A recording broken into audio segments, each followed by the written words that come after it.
Hi అండి, అందరికీ నమస్తే. తెలుగు రెసిపీస్ ఫర్ ఆల్ ఛానల్లో ఈరోజు మీకు మంచి రెసిపీ, ఇంట్లోనే పిల్లలకి ఇష్టమైన మనకి ఇష్టమైన హెల్దీ రెసిపీ మష్రూమ్ పకోడీ ఎలా తయారు చేసుకోవాలో చూపిస్తున్నానండి. ఇది మనం ఈజీగా ఇంట్లోనే తయారు చేసుకోవచ్చు. ఈ మష్రూమ్స్ ఒక బాక్స్ వచ్చేసి మనకు సూపర్ మార్కెట్లో 50 రూపీస్కి దొరుకుతున్నాయండి. దొరుకుతాయి, ఫ్రెష్గా ఉన్నాయి, దొరుకుతాయి. ఒక్కొక్కసారి కొంచెం ఇలా కలరు మనకు ఉంటుంది. శుభ్రంగా కడిగేసి కొంచెం అంచులెమ్మటి పొట్టు తీసేస్తే మనకి కొంచెం ఇంకా క్లీన్ అవుతాయండి. ఇవి నేను పొట్టు తీసేసి కొంచెం లేయర్గా కొంచెం ఉంటుంది మనకి, అది తీసేస్తే మనం కడిగేసి వీటిని ఇలా ముక్కలుగా, పెద్ద సైజు ముక్కలుగా కట్ చేసుకోండి. ఇలా మీరు ఈ మష్రూమ్స్ అన్నిటిని కూడా కట్ చేసి వేసేసుకోండి. కొద్ది చివర్లు తీసేయండి, కొంచెం కలర్ చేంజింగ్గా ఉంటాయి కదండి, ఆ అంచులు కట్ చేసేయండి. ఇలా పొడవుగా పెద్ద పెద్ద ముక్కలు కట్ చేసుకోండి. కట్ చేసిన తర్వాత ఒక బౌల్ తీసుకొని దాంట్లో ఒక అర స్పూన్ పసుపు వేసుకోండి, స్పూనున్నర కారం, అలాగే దీంట్లో అల్లం వెల్లుల్లి పేస్ట్ నేను చిన్న రోట్లో దంచేసానండి అప్పటికప్పుడు, అందుకే అలా ఉంది.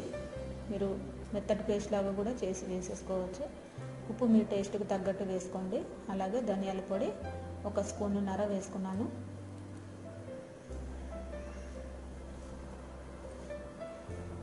ఇది మనకి ఒక పావు కిలో ఉంటాయి కావచ్చు అండి ఇవి మష్రూమ్స్. ఇవన్నీ వేసిన తర్వాత దీంట్లో బియ్యం పిండి,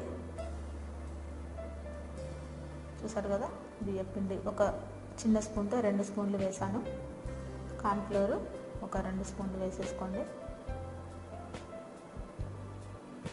అలాగే దీంట్లో శనగపిండి కూడా ఒక స్పూను, కొంచెం ఇంకొక కావాలంటే అర స్పూన్ వేసుకోవచ్చు. కొంచెం ఒక చిన్న చిన్న స్పూన్స్ వాటర్ వేసుకుంటూ కలుపుకోండి.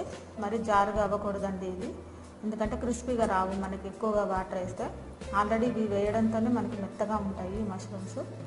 ఎంత మనం డ్రైగా పకోడీ చేసినా కానీ మనకి కొంచెం మెత్తగానే వస్తాయి ఇవి. మీరు ఈ పిండి అంతా కలుపుకున్న తర్వాత ఈ రెడీ చేసుకునేలోపు ఆయిల్ హీట్ ఎక్కుతుంది మనకి. ఆయిల్లో వీటిని వేసేసుకోండి. ఇది మనం కూరలాగా కానీ లేదంటే పకోడీలాగా, కర్రీ అయితే పిల్లలు ఎక్కువగా తినరండి, ఇలా పకోడీలాగా చేసి పెడితే చక్కగా తింటారు. హెల్త్కి చాలా మంచిది ఇది మష్రూమ్స్ అన్నవి. మీరు మరొక వీడియోలో నేను ఎప్పుడైనా ఈ మష్రూమ్ కర్రీని కూడా ఎలా తయారు చేసుకోవాలో నేను ఒక వీడియో పెడతాను.